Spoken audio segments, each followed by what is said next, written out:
siku ya Jumatano. Karibu katika tafakari ya neno la Mwenyezi Mungu.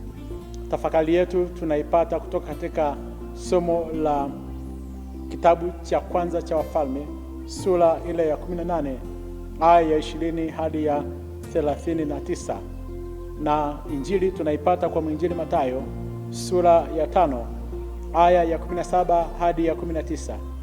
Nitaisoma injili. Yesu aliwaambia wanafunzi wake, msidhani ya kuwa nalikuja kuitangua torati au manabii. La, sikuja kutangua, bali kutimiliza.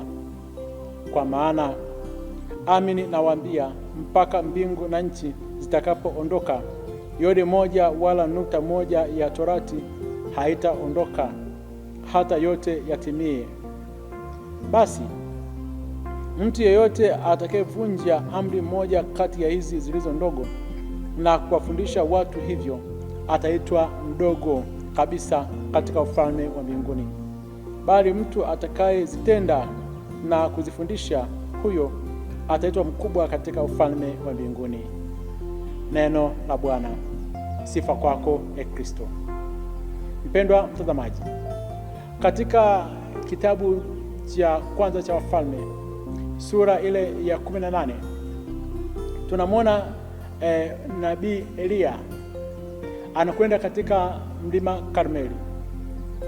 Anakutana na Ahabu mfalme, ambaye taifa la Israeli limeingia katika shida kwa sababu ya matendo yake ya uasi na kukubali akili yake itekwe na mwanamke mchawi Yezebeli.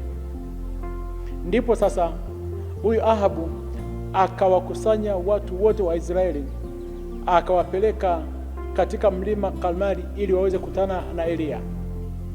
Na Eliya alipowaona akawakaribia, akamwambia, mtasitasita katika mawazo mawili hata lini? Bwana akiwa ndiye Mungu, mfuateni; bali ikiwa Baali ni mungu, haya, mfuateni yeye. Wale watu hawakumjibu neno. Kitendo cha nabii Eliya kuambia mtasitasita katika mawazo yenu mpaka lini, ilikuwa ina maana kuwa mtakuwa na moyo wa uvuguvugu mpaka lini? Kwa sababu mara nyingi akija nabii wa Mwenyezi Mungu mnamfuata, huyo ndio nabii Eliya. Lakini pia kwa malkia Yezebeli yule mchawi pia mnamfuata, kwa sababu kule mnataka cheo, mnataka muonekane kama ni wazuri. Na hii tabia ya kuwa katika mawazo mawili hadi leo ipo. Utamkuta mtu huyu akiwa mbele ya mtumishi wa Mungu ni mwaminifu kweli kweli, akitoka tu hapo unamwona pia anaenda kwa Yezebeli, kwa waganga wa kienyeji, na kule ni mwaminifu kweli kweli. Hiyo inaitwa uvuguvugu. Ndio maana huyu tunayemfahamu kwa namna ya kipekee sana, aliyelivusha taifa la Israeli, Yoshua, kuvuka ile mto Yordani, aliwaambia wana wa Israeli wazi kabisa kabla hawajavuka ule mto, chagueni leo ni nani mtakaweza kumtumikia. Je, ni miungu ile ambayo baba zenu walitumikia, au ni Mungu wa kweli? Tunaipata katika kitabu cha Yoshua sura 24 aya ya 15. Hadi leo huyu nabii Eliya anatuuliza, tutabaki katika mawazo ya aina ngapi katika vichwa vyetu? Tutabaki katika maisha ya kuwa ndumila kuwili mara ngapi? Hadi lini? Kwamba inatosha katika suala zima la kuweza kuhangaika katika mambo ya waganga na katika mambo ya Mwenyezi Mungu, inatosha. Utaendelea kuvaa hirizi mpaka lini? Utaendelea kushinda kwa waganga wa kienyeji mpaka lini? Utaendelea kuwa na unawakaribisha watu wa Mwenyezi Mungu, na baadaye pia kwa upande mwingine unawakaribisha waganga nyumbani kwako, hadi lini? Ni swali ambalo lazima tuiulize. Ndipo huyu sasa Eliya akawaambia watu, mimi nimesalia peke yangu mbele za Mwenyezi Mungu. Sasa akasema, na tufanye yafuatayo: leteni ng'ombe wawili, na Mungu atakayejibu kwa moto, huyo ndiye Mungu. Na baada ya hapo hao watu wakafurahi, wakasema tuone kitakuwaje. Akawapatia nafasi hawa manabii wa Baali ambao walikuwa 450, na wale maashera walikuwa 450, ukijumlisha hapo utapata idadi kubwa sana ya hawa manabii wa Baali na maashera walikuwa. Akasema, andaeni sadaka yenu, ichinjeni na mumuiteni Mungu wenu, Mungu atakayejibu kwa moto, huyo ndiye Mungu tunayepaswa kwenda kumfuata. Wakaandaa sadaka yao, wakatengeneza madhabahu yao.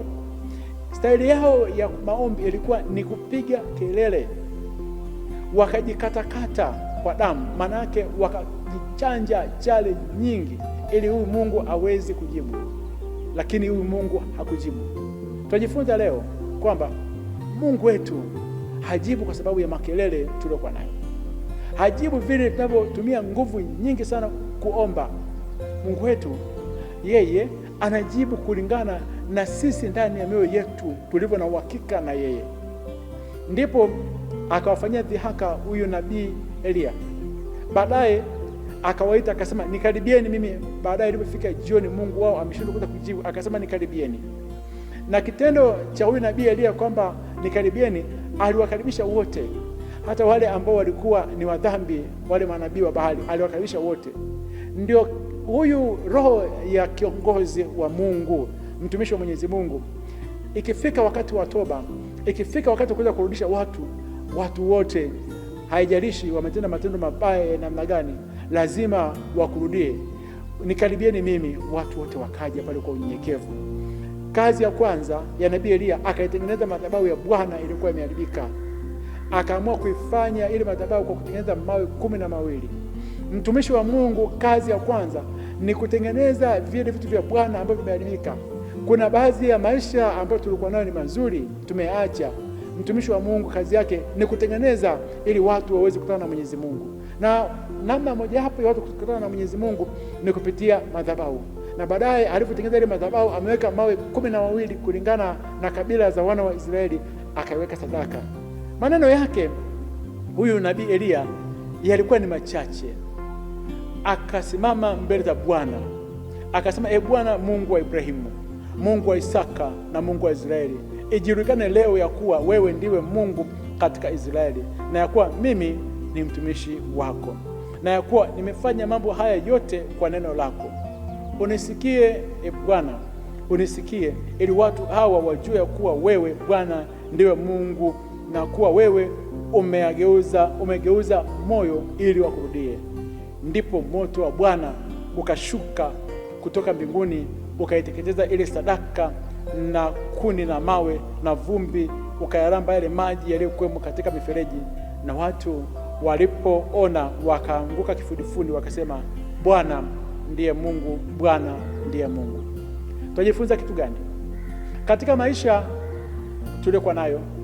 Unaweza ukawa peke yako katika jamii ya watu ambao wengi wamepotoka mioyo yao, wana ibada za miungu.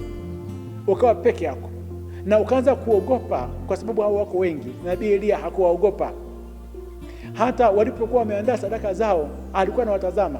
Unaweza kaishi katika idadi ya watu ambao katika ile eneo lako wenyewe kila siku ni kufanya ibada, matambiko na kuchoma vitu vya ajabu ajabu, ukaanza kuogopa. Usiogope, nabii Elia hakuwaogopa. Unaweza kaishi na watu ambao muda mwingi wamejichanja chale, wamevaa mailizi. Nabii Elia alikuwa na Mungu ndani mwake, hakuogopa. Usije ukaogopa hawa, kwa sababu wewe unamjua Mungu unayemtumainia. Nabii Elia akatengeneza madhabahu ya Bwana, na wewe tengeneza madhabahu ya Bwana ndani ya nafsi yako, ndani ya moyo wako. Roho Mtakatifu akae ndani mwako, na baadaye akaliita jina la Bwana, na Mungu akashuka kwa moto, na alivyoshuka kwa moto wote wakaogopa. Katika hali hiyo, Mungu anaweza akakuweka katikati ya maadui zako ili aweze kudhihirisha kwamba yeye ni nani.